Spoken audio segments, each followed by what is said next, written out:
Hey, what's going on, guys? Welcome back, Kellen with Droid Life. So in front of me I have the LG Optimus G. As you can see, I've got both variants. I've got the Sprint version and I've got the AT&T version.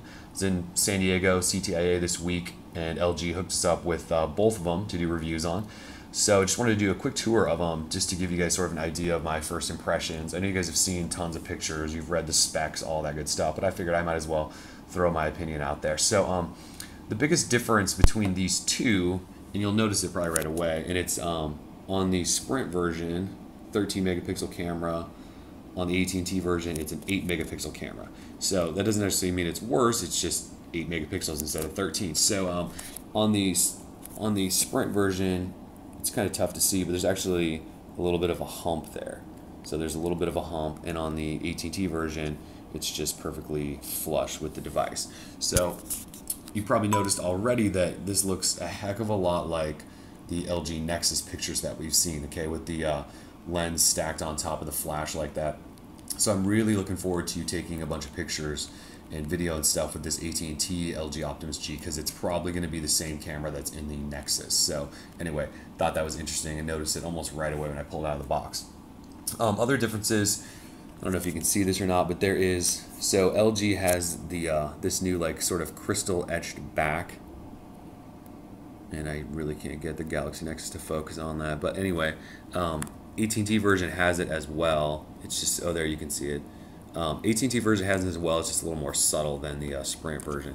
Other differences though, AT&T is sort of a more flat and not sharp, but more flat edge top and bottom. The Sprint version is a little bit rounder. So while it's called the Optimus G on both, and it's not called the Optimus G 4G Touch or anything weird on Sprint, they are a little bit different devices, which is sort of surprising. If we do like a quick tour of the outside, you can see there is a SIM slot and micro SD slot right there, and so on the AT&T version, it's 16 gigabytes of internal storage. You can expand that with a micro SD slot or a micro SD card. On the Sprint version, it's 32 gigs internal, and there's no SD card slot for extra storage. You do have a volume rocker there. There is your power lock switch on the other side. The top is the headphone jack, and the bottom is your micro USB port. So that's basically a tour of the outside. If we want to talk about software for just a second, I'm going to do a full review on all of this later, because LG's really done a lot of stuff to make this a much more improved UI over what they've had in the past. The phone is crazy fast, as you would expect, with a quad-core processor and 2 gigs of RAM. This really intense and nice display that they put on here, 4.7-inch HD IPS plus.